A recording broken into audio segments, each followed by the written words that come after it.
Hello, and welcome back to Weston the Historian. Today, I wanted to talk about Plato's theory on art because I'm almost finished with this book, Plato's Republic. It's been interesting to read. There's plenty of things that I agree with and plenty that I disagree with, and today I wanted to talk about his theory of art and why I, to some extent, disagree with it. So, first, we have to understand Plato's theory of the forms. So essentially, he views that this reality, this material realm, is a step down from the true reality, this metaphysical reality, which is like unchanging and stuff. And like traditionalist philosophers call it the realm of being, as opposed to our realm of becoming, which is always changing. Heraclitus talked about that as well. So he essentially views that there are forms of everything. So there are all of these beds in the world, but there is one true form of the bed, which is like the, metaphysical, like the idea of the bed, where the bed originates, its source. And this, of course, seems like, okay, yeah, sure. But, of course, this idea has certain conclusions, like the idea that there is a form of the good, which Plato does not seem to know what it is, because you will see he talks about how a philosopher should try to find out what the form of the good is, but he does not really claim to know what that is. Being a Christian, I would say that form is God. That is where good comes from. He talks about how justice and love and bravery and courage and all of these other things, which are all these good ideals, have a form of the good, something that they all come from, something which they are all a reflection or a step down from.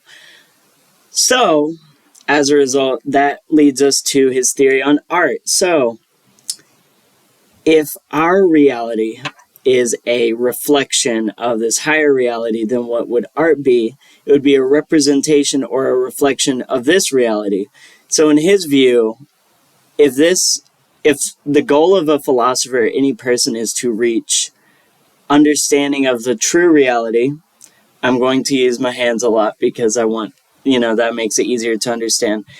If you're here and you want to reach a true reality, then art, which would be a representation of a representation, or a reflection of a reflection, he says that it is harmful to even engage with art because, things like literature, poetry, paintings, sculptures, all of this, it's imitating this material life. That's basically his argument.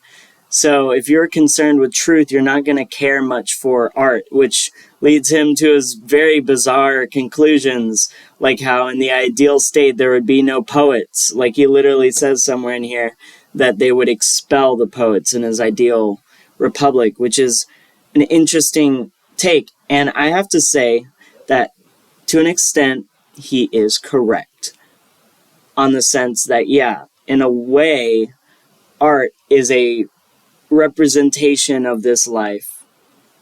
However, I also disagree in some other ways, in the sense that, like, art is not just a reflection of, this physical reality. Art is a lot more than that.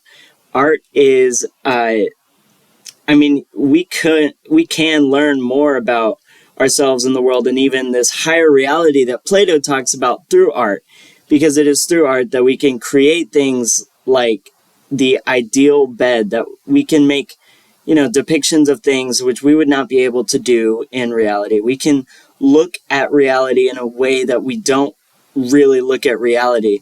So in a sense, I think he's incorrect in assuming that art is a bad thing. And on the opposite, I think it can help you get closer to the truth, because you're creating things and you're looking at things and meditating on things which make you look at life in a different way, in the sense that you can get closer to the truth.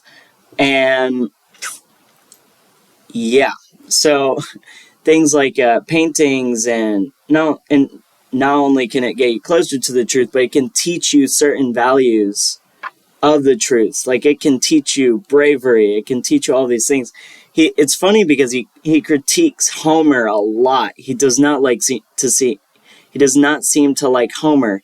However, what's interesting is he also says that Homer does teach some good values in his poetry. He also disagrees with some things that Homer says, and I'll talk about that in a later video.